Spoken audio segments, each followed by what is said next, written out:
pemberitaan yang kakofoni gitu, jadi berisik aja tuh. Akhirnya orang setiap kali presiden bicara itu orang anggap udah nggak ada gunanya tuh. Jadi bukan dibalas dengan pujian, dengan ketaatan, justru dibalas dengan meme, dan orang boleh menguji detailnya apa nanti.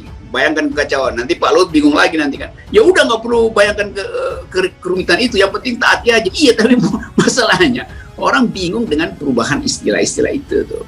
Jadi satu paket lagi dengan presiden yang nggak mau ambil risiko untuk melayani perintah undang-undang bahwa lakukan karantina. Dia malah mondar-mandir, nyari alasan, gue cek dulu obat segala macam, lalu nyindir-nyindir kabinetnya sendiri. Itu kan bagaimana coba? Presiden menyindir kabinetnya sendiri. Ya panggil aja rapat. Mengapa nyindir-nyindir menteri Budi yang disindir-sindir? Ya. Oke. Nah betul itu. Rupanya saya sempat lolos ya soal episode berikutnya dari kunjungan di apotek Villa Duta itu ya. Rupanya ada sequel berikutnya, yakni Presiden Jokowi menelpon Menteri Kesehatan gitu dan secara tidak langsung menegur. Halo Pak Menteri. Iya Pak Presiden. Selamat sore. Pak, saya cek ke apotek. Iya. Apotek di Bogor ya. Ini saya cari obat antivirus, oseltamivir nggak ada.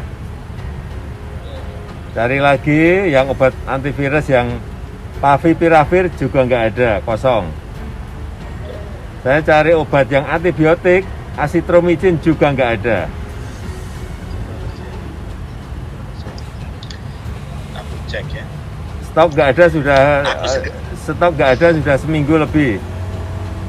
Terus vitamin D3 juga yang 5.000 juga nggak ada. Ini saya apa? vitamin D3 yang 5.000. Vitamin D3 yang 5.000. Ini saya yang dapat hanya multivitamin yang mengandung zinc, hanya itu. Suplemen juga, ini ada yang D3-nya ada, tetapi yang 1.000 hanya dapat ini aja. Vitamin D3 yang 1.000. Kemudian yang suplemen ini yang kombinasi multivitamin ada. Jadi yang lain-lain yang obat antivirus, antibiotik nggak ada semuanya. Di ibu kota ya Pak ya? Ibu kota Bogor ya Pak ya? Iya. Mohon maaf ya Pak ya.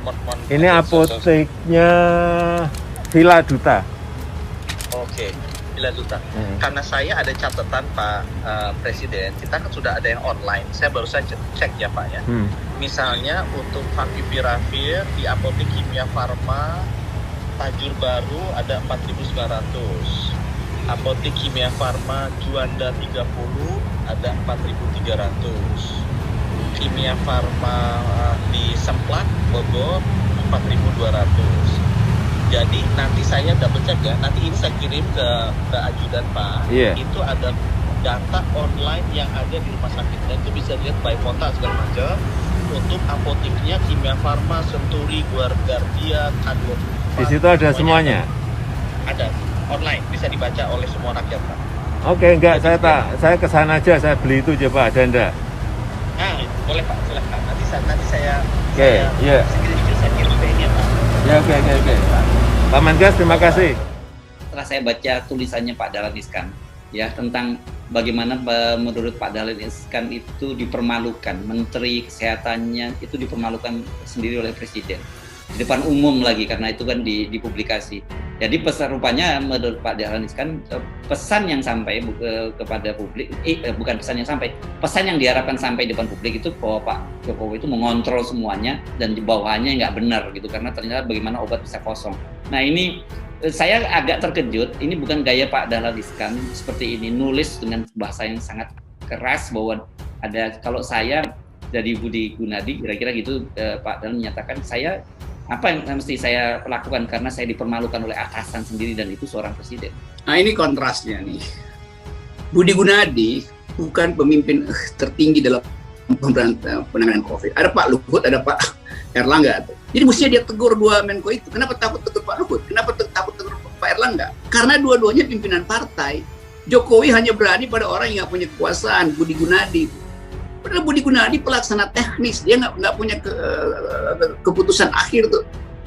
Kan harusnya dulu kita usulkan seluruh kebijakan penanganan COVID diserahkan pada Menteri Kesehatan supaya dia punya komando utama dan komando yang meluas. Dia nggak punya komando, jadi ngapain ngomelin orang yang nggak punya komando? Ini kepengecutan presiden sebetulnya. Dia nggak berani tegur menteri-menteri utamanya, dan dia tegur menteri yang secara teknis lemah, secara politis juga lemah. Sekarang bandingkan, Budi Gunadi, orang yang paling tahu keadaan, punya akses pada pengetahuan epidemiologi, kimia obat segala macam, karena jaringan internasionalnya kuat.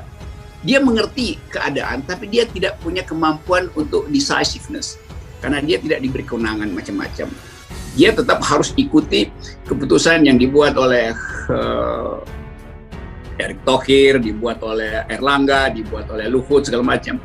Kan kemarin Budi Gunadi bilang bukan saya yang mengusulkan yang diputuskan berbayar itu kan. Oh, iya, vaksin berbayar ya. Vaksin berbayar. Jadi Budi Gunadi baik-baik aja, dia orang teknis saja. Jadi Presiden Jokowi memang menghina di depan publik Budi Gunadi itu.